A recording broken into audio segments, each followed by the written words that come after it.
Hi there, everybody. This is David, and welcome to 20 games that I am buying in 2024. There are a ton of games coming out next year. We had a banger year this year, and now I know that next year has quite a few great ones too. And I can go through and I could list like 50 different games coming out next year, but I don't want to bog you down with junky games. I want to go through and kind of curate this list as far as games that I will personally be buying that have been announced for release in 2024. They are confirmed 2024. It's not like Dragon Quest 3 or 12, which I will be buying, but they don't have a confirmed release date. Only confirmed games. And I just kind of want to briefly chat about each game, just a very casual sort of video going over each one in release order. So let's go ahead and get started. First up with Like a Dragon Infinite Wealth, coming out on January 26th for the PS4, PS5, Xbox, and PC. My very first Yakuza game was actually Yakuza Like a Dragon, and it was turn-based. It started off as an April Fool's joke, actually. It was turn-based, and people loved it. And it was very, very, very Dragon Quest inspired. It took place in Japan, however, this game is taking place in Hawaii. Super, super silly storyline, but just so much fun. I just love the universe. I love the turn-based battles. I love the job system, too. Give me a good job system, and I am all about it. This one, though, it's actually going to be following both of the main Yakuza heroes, Ichiban, as well as Kiryu. Kiryu is going to be fighting in action sort of battles, whereas Ichiban is going to be doing turn-based, and they're going to be exploring Hawaii rather than Japan. So it's the first time that Yakuza is leaving Japan and going over somewhere else, and it just looks fascinating, and I cannot wait for it. First game of the year that I am looking forward to. Coming up just a couple of days later, though, is Grand Blue Fantasy Relink on February 1st for the PS4, PS5, and PC. This is an action RPG that has been delayed forever. It's been delayed for 8-something years now, but but I've got to say, it is definitely going to be worth the wait. It is absolutely gorgeous. It's giving me Scars of Arcadia or nostalgia back on the Nintendo DS. Those sort of vibes where you get into an airship and you fly across the world, and there's continents and islands floating in the sky, and you can form a party of 4 from a bunch of different job classes and different characters and stuff, and go on out and just beat bitches up, and it just looks like just a classic RPG that we need, and it's beautiful. I really, really want this. The very next day, though, on February 2nd, Persona 3 Reload is coming out. This is for the PS4, the PS5, Xbox, and PC. This was actually my very first Persona experience. It wasn't my first SMT experience. That was Revelations the Demon Slayer back on the Game Boy Color, which was an odd bird, but I liked it. It was okay. And I remember seeing the Persona 1s and 2s on the original PlayStation, seeing them in the store and being like, wow, these things look god-awful. So I didn't get them. And a lot of the reviews were yeah, these are god-awful. So I didn't get them, but everybody was going on and on and on about Persona 3, and I had to have it. I remember it won RPG Gamer's RPG of the Year award, and I'm like, okay, it's the Fez edition, it's $20 for the PS2, whatever, I'll go out and buy it, and I'm glad that I did. So I do want to pick this one up, just kind of go back into it, dive back into it, see what my old pals in Persona are up to. The fourth game is actually 2 games. It's Legends of Heroes Trails of Cold Steel 3 and 4. It's coming out for the PS5 on February 16th. And the main reason why I'm going to be buying this, I ain't gonna lie to y'all, Collector's Edition. I love a good Collector's Edition. I know I'm a sucker. I'm a total sucker for it. I've played 3, I've played 4. I did enjoy them. I do enjoy the Trail series, but you have it's a good Collector's Edition. What can I say? And it would also be a good idea to get another recap of the story playthrough again on the PS5. A little bit quicker and everything. Get a nice recap of the story before moving on to Calvard in the summer, which is another game that I'm going to be talking about later on in the video. Later on in February, on Leap Day, February 29th, we have Final Fantasy VII Rebirth for the PS5. I just want to see where this goes. Like, take it or leave it, the game itself, I want to see the conclusion. I want to see the last 5 minutes of this game. You know what I'm talking about? I want to see what goes down at the City of the Ancients. Everything between leaving Midgar and getting to the City of the Ancients, okay, whatever, I just want to see what happens. I want to know what happens to Aerith. You know what I'm saying? Like, that, I have to play it just for that. I mean, yeah, the game's going to be great. We're going to see the entire world out there. We're going to see everything. You know, we're going to get a story with Zack. It looks like there's 2 different timelines. Like, there's like a Zack timeline, and then there's a Cloud timeline. Maybe there's a third Sephiroth timeline. I don't know. But there's like a lot going on here, and I do want to see where they take the story, and I do want to see what the world looks like, and I have had a chance to play the demo of this game. Square Enix invited me over to do that during TwitchCon. Thank you again for that.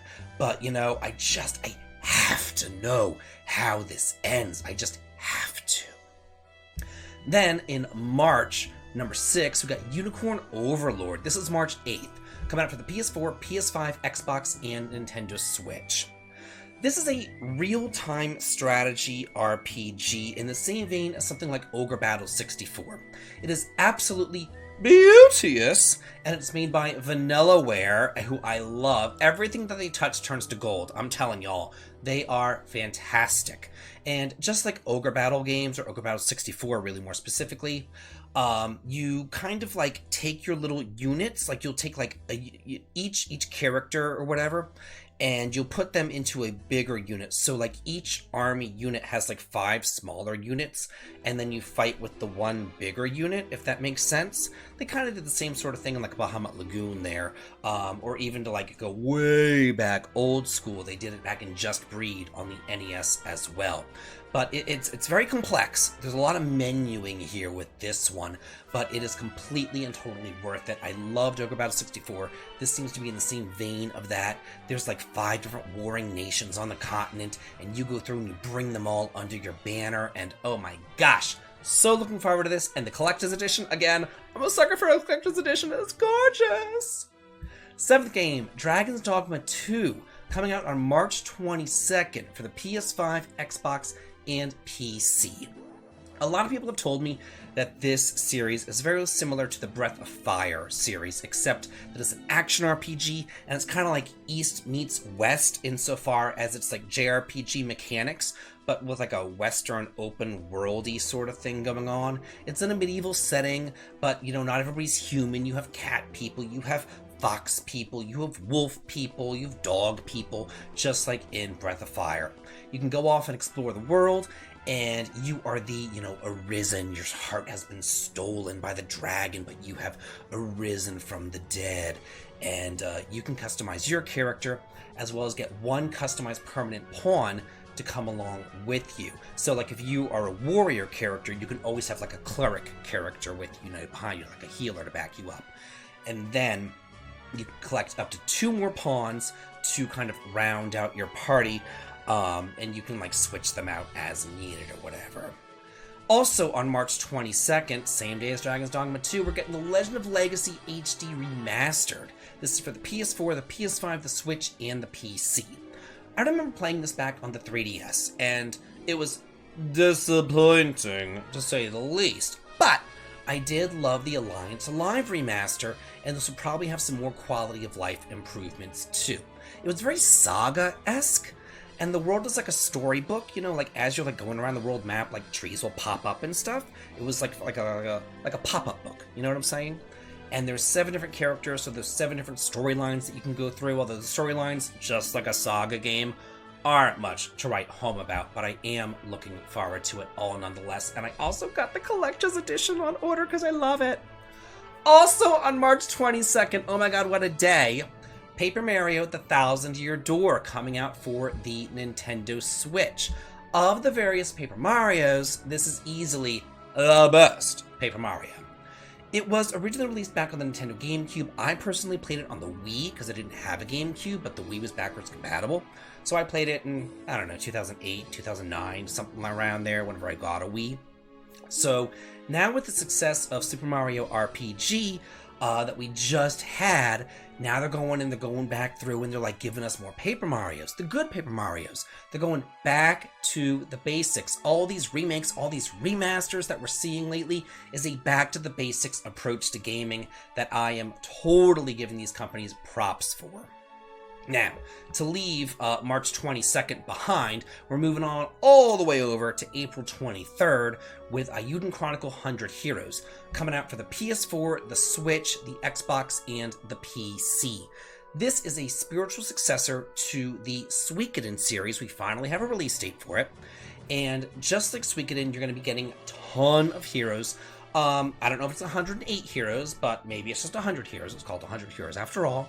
But it has everything that you want in a Suikoden game here for you.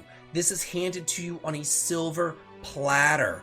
You have, 3 different heroes, just like Suikoden 3, kind of 3 different viewpoints of the story going on. You have a home base that you can customize to your liking as you go off and you collect more heroes and everything. And gosh almighty, it is looking so good. I just can't even stand it. And remember what I said at the beginning of the video, how I wasn't going to be talking about games that don't have a permanent release date?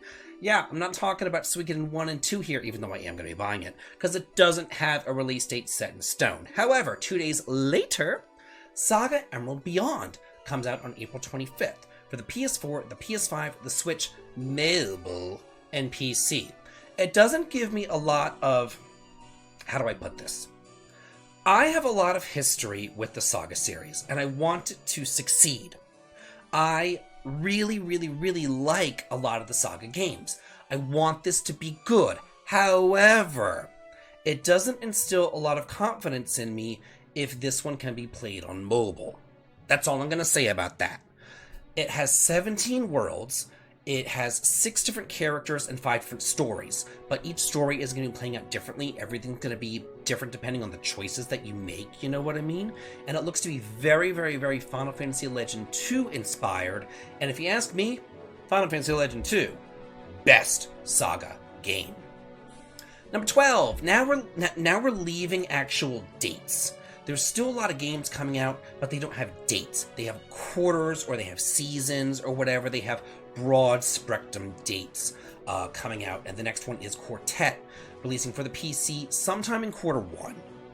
This is different. This is an indie RPG. It looks really cool. It looks really fun. I played the demo of it, and boy, oh boy, it blew me away. Essentially, you go through and you can choose one of 4 different characters or 4 different stories, and then you go through and you play that story, and then that one character will meet up with another character for a total of 8 characters. Then once you play through all 4 first scenarios or first stories, then everybody's going to meet up in the final chapter. And it's very much inspired by games like Final Fantasy 3 or 6, So SNES inspired goodness right here. Another game also releasing in Q1 for the PC, the 13th game, is Beloved Rapture. This is also an SNES-inspired indie RPG. Not a lot of indie RPGs on this list, but I did want to bring this one up. This is Chrono Trigger inspired. This is Final Fantasy 3 inspired. And I have played the demo, and I made a review of the demo on my channel, and blew me away. And also, it's a gay RPG, so there aren't a lot of those out there, so it just piqued my interest, so I did want to play through it, and I'm glad that I did. And I spoke with the developer, and he was saying that it should be out sometime in March, so we do have a little bit more of a firm release date there. 14th game is Bloomtown, A Different Story, releasing on the PC in Q2. This is kind of an odd one. It gives me Earthbound type vibes, maybe with just the setting, kind of like 1960s Americana, the graphical style and all that. This is mixing turn-based combat along with monster taming and social sim aspects. So basically what's going on here is that you think that the town is like normal, and then you go under the surface and it's not normal.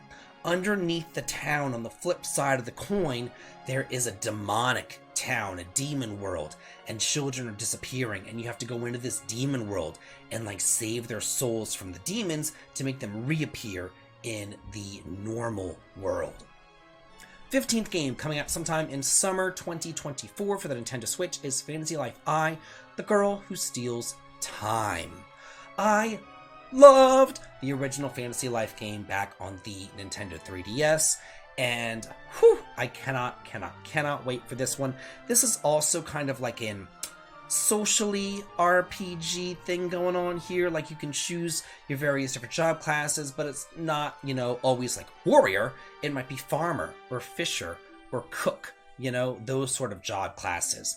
But here, I'm going to read to you what the little story says. Basically, it's an uninhabited isle that you go through, and there's a mystery there. There's a girl who's begging you to save the world. There's a dragon there made of bone. There's a lot of mystery going on, and you don't know what is happening on this island. So you need to gather up some friends, craft, build up your own city, and go off on a grand adventure. And love the first game, cannot wait for the second game. Number 16, Legend of Heroes Trails Through Daybreak. Told y'all that I'd get to this one. Coming out in summer 2024 for the PS4, PS5, Switch, and PC. This is the first game taking place in the Calvard arc. So this is the beginning of a brand new arc in the Trails series. If you have not yet gotten into the Trails series, this would be a good starting point because it is brand new characters. Yeah, I mean, it is best to start all the way back at Trails to the Sky 1, but ain't nobody got time for that, So if you want to start and figure this series out, start here. This summer is a great place to start. Figure it out what is going on with Calvard. You can easily catch up, especially if you buy that compilation of Cold Steel 3 and 4 that's coming out earlier in the year. Number 17, Metaphor ReFantazio, coming out fall for the PS4, PS5, Xbox, and PC. This is by the makers of Persona, and oh my gosh, this is like, I can't even deal with it, because there's a lot about Persona that I like, mostly in regards to the battle system. There's a lot about Persona that I don't like, mostly in regards to the social system, where you sit around for a year and a fricking day before you can actually get to battling. So this is a traditional RPG where you can use that Persona battle system, and you can go off and you can explore the world. And it's like you don't have to sit around for a year and a day talking and going to school clubs and doing your homework and studying and talking to your uncle or whatever it is that they make you do in Persona, where you just want to be like, can I just play the game? You know what I mean? So this just looks great. It's a mixture of turn-based and action battling. It is high fantasy. The story, the king has been assassinated. There's no successor. There's 8 different tribes and stuff. Gosh, it looks cool. Another game that I'm fangirling about. Visions of Mana, PS4, PS5, Xbox, and PC, just sometime next year. We don't know when, just sometime. This is a back-to-basics return to form for the Mana series. We haven't had that. This is an open region Mana game. It looks like it's very much inspired by Trials of Mana, by Secret of Mana, by the first Mana games before Dawn of Mana and its ilk entered the scene and ruined the entire series. So this is just return to form. You play as like a guardian for this girl who was chosen to be the Alm to go to the Mana Tree, and you're from the Fire Tribe, and you can use the various elemental spirits not only to attack during battle, but also to traverse various places too. You can use Undine to swim under water, or Sylphid to fly around. It just looks great. I almost made it all the way through in one take, but I had to stop. I had to get some water. Anyway, number 19, Inazuma 11 Victory Road for the PS4, Switch, Mobile, and PC, coming out sometime in 2024. I really enjoyed the Inazuma 11 games that I played back on the DS systems, and this one has 3 different modes. There's a story mode where you really hate soccer, but then you meet some other guy who really loves soccer, and he regenerates your passion for soccer so that you can go out and revive the neglected soccer club and become champions of the world for your middle school. Woo!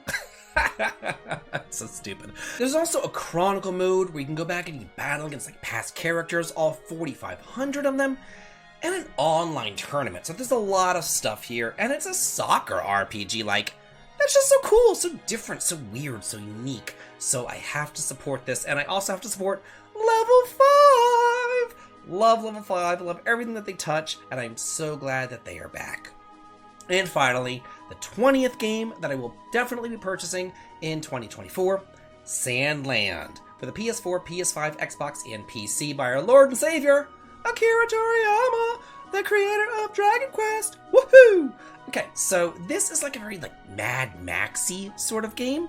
Like, it's a desert world. There's humans and there's demons, and you play as a demon, and the whole place is suffering from a drought. You know, it's Sandland, it's a huge desert. So you play as like the demon prince Beelzebub, and you go off and search the legendary hidden oasis in the desert so that you can, you know, give water to the people of this world. But you don't just like run off. You go off in a vehicle. You can do it whatever kind of vehicle that you want to. You can do like tanks or cannons or motorbikes or jump bots or whatever that you want to, and you can customize them to your heart's desire. And this is based upon a manga. And I haven't played a lot of RPGs based upon animes or mangas, but from what I have played, like One Piece Odyssey, really enjoyed it. So yeah, I am looking forward to this. And again, it's by the creator of Dragon Quest, so how bad could it possibly be? I think it's going to be great. So those are the 20 RPGs that I am most looking forward to that have a confirmed release date in 2024. What RPGs are you looking forward to that are coming out in this year? Let me know in the comments. If there's anything that I missed, let me know. And believe me, there's some other ones out there that I am totally looking forward to, but again, they don't have a release date. Like, you know, Ys 10, obviously. Dragon Quest 12, where's the release date? Where is it? I don't know. We don't know. But I totally want them. Anyway, let me know in the comments, and as always, have a good day.